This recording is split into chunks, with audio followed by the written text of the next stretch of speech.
Welcome! Eu sou a Marcela, sua tia do inglês, e hoje nós vamos descobrir por que os gringos descobrem rapidinho que nós somos brasileiros. Quais são os sons que identificam e como que a gente pode corrigir esses sons. Para esse vídeo eu usei a plataforma Cambly e eu conversei com o Teacher Louie, que é de Nova York. Ele vai se apresentar para vocês, aonde a gente estava ali falando sobre esses sons que identificam. Ele também já tem bastante experiência dando aula para latinos e brasileiros, então fica de olho nesse vídeo que você vai gostar muito. Louie, can you please introduce yourself to my students? Sure. Hello, my name is Luis Pelaez, and I am a teacher on Cambly. Okay, very good. And where are you from originally? I'm originally from New York City, and I grew up in Tampa, Florida.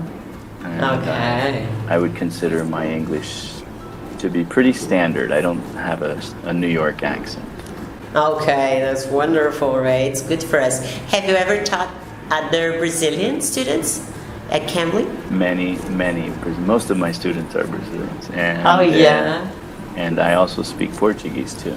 You do? How did you learn Portuguese? I had many friends in New York and wanted to learn the language and decided to hire a tutor, and we worked through conversation. And I speak Spanish, so I think that helped a lot. Okay, that certainly helps. Okay, what I'm gonna do in this video is try to give them a perspective on how you native speakers listen to our accent and the sounds, the specific sounds that maybe you notice right away that we're Brazilian because of those specific sounds. So I'm going to start off with a word that a Brazilian might pronounce as marketing. Okay. Okay, and I'm doing this. Tô fazendo uma pronúncia bem pesada para vocês entenderem mais ou menos o que é que a gente faz. Okay? So, Louie, how would you correct that, and what's the correct way to say this word? Okay. Well, in American English, that T before the ing, we call it a flap T, which is when you bring your tongue up and you just smack the top part of your mouth. Okay. We make like a D sound, so it would be marketing. Marketing. Yes. Marketing, in a marketing. Yeah. Not marketing. I know in Brazil the T tends to get that CH sound, but okay. I know there are parts of Brazil that don't actually do that. I think João Pessoa, I think they do the correct T sound. Well, correct in America. But anyway, we do the flat T, which sounds like a D when that T is surrounded by vowel sounds. So if the beginning and behind that T is a vowel sound, then we would just do the marketing. Yeah. Okay. Although in British English they would pronounce it marketing. Ting with a T sound. Yes. Okay, good.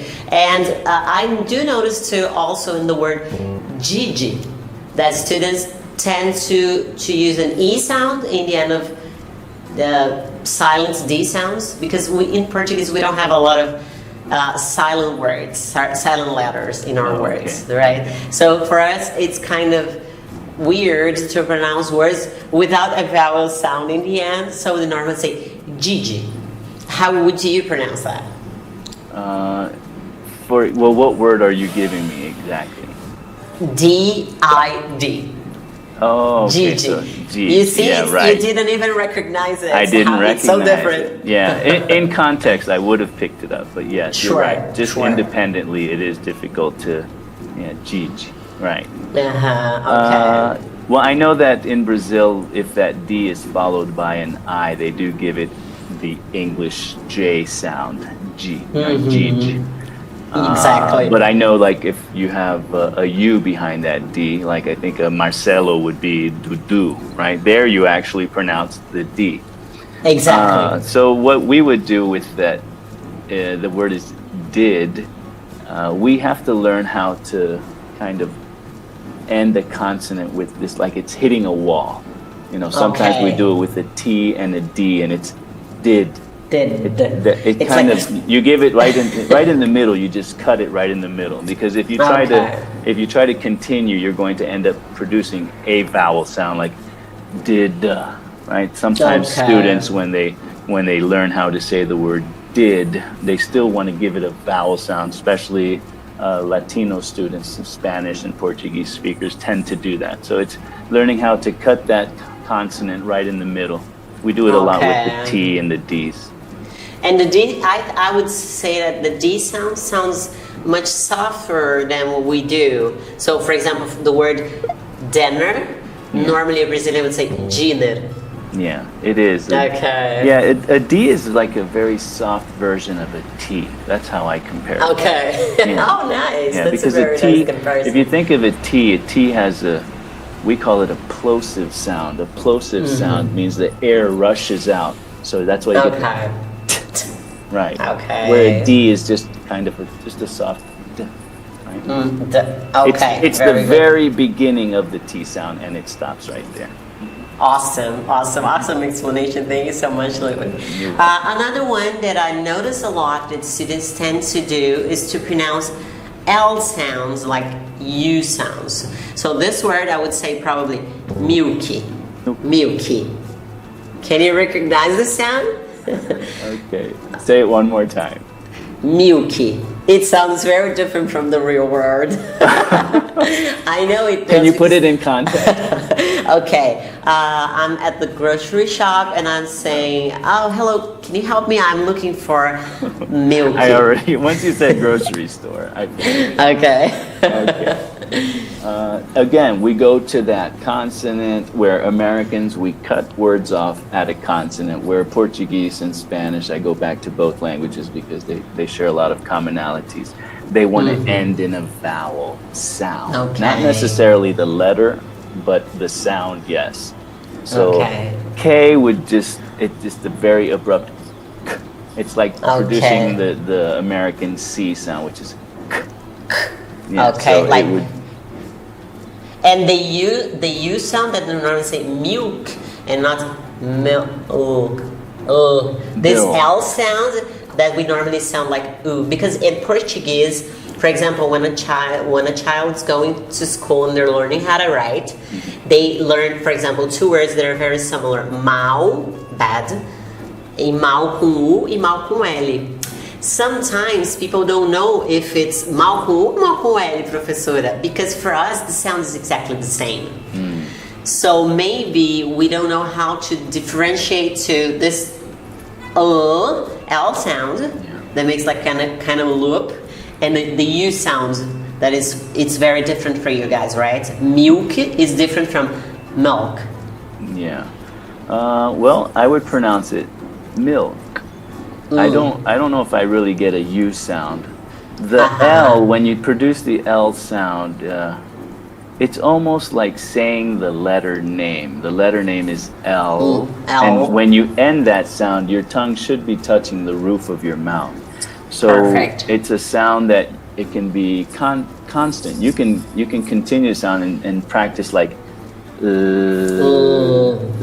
Okay. And then our I is actually a little difficult for Latin students because they're used to seeing it as an E. So it's I. So it's putting I and together, which can be very difficult. Exactly, because for us there is no such a difference between an E long sound and a short sound. For us, it's all the same. Right. So yeah. it's kind of one weird. vowel sound. Yeah, I try to tell students. I mean, English gets very complex because we have 5 vowels, but we produce 20 vowel sounds with those vowels, and they can be spelled. Each sound can be spelled, 6 to 10 different ways. So that part can get a little confusing. But yeah, but it had to be, because normally grammar and the structure of the language is really pretty easy. So you had to have something difficult, right? Oh yeah, it's definitely challenging. It's not impossible, but it is challenging. I just think repetition and a lot of listening. I try to tell my students, do a lot of listening. Number 1 is listening. Number 2 is, finding someone to have a conversation with, because it really does help. Exactly, and this is something they can do here, and I love this platform because of that. I think it's fantastic. Right. I really do. I have Brazilian students that I work with, 5 days a week or a couple days a week, and you can see the progress, really. I always say after about a month, what they gain is confidence, and after about 3 months, they start to notice a difference. And it's a great opportunity for them. There's something that they didn't have in the traditional education for languages. And I think that it's also something like they learn how to deal with their emotions too. And then they have to accept is making mistakes is okay. There is no other way to learn a language well unless you make thousands and thousands of mistakes. And then that's what we're here for. We're here to guide them, and they're going to continue to make that mistakes many times over until one day the light goes on and they got it. And that's perfect. So what final tip would you give students in terms of pronunciation, for Brazilian students especially, for them to correct and sound softer when they're speaking? The best thing that they can do is take their ears and brain to the gym, and that means a lot of listening. A lot of listening. Find podcasts that they want to learn about, and forget about 6-minute English and grammar exercises, and just find something that you enjoy. It could be history, it could be different literature, sports, anything that they like, or some self-improvement for their personal life or their professional development, and listen. And the great thing is that you don't have to understand everything. You can understand 20, 30, 40%. It's learning the sound of the language first. That's it. If you can do 1 hour, 2 hours a day, you will learn to speak English much faster, and your pronunciation will slowly get better. Awesome. Thank you so much, Louis, for taking part. I'll definitely send you the link as soon as the video is ready. Thanks. Sounds great. Anytime. For teaching us today. All right. Thank you, Claudia. Até mais. Mas se você quer ter uma experiência como essa, eu vou deixar um link aqui embaixo na descrição e você vai provar, vai experimentar a plataforma por 10 minutos free. Então aproveita para sentir aquele friozinho na barriga e com certeza você vai adorar fazer uma interação com o nativo.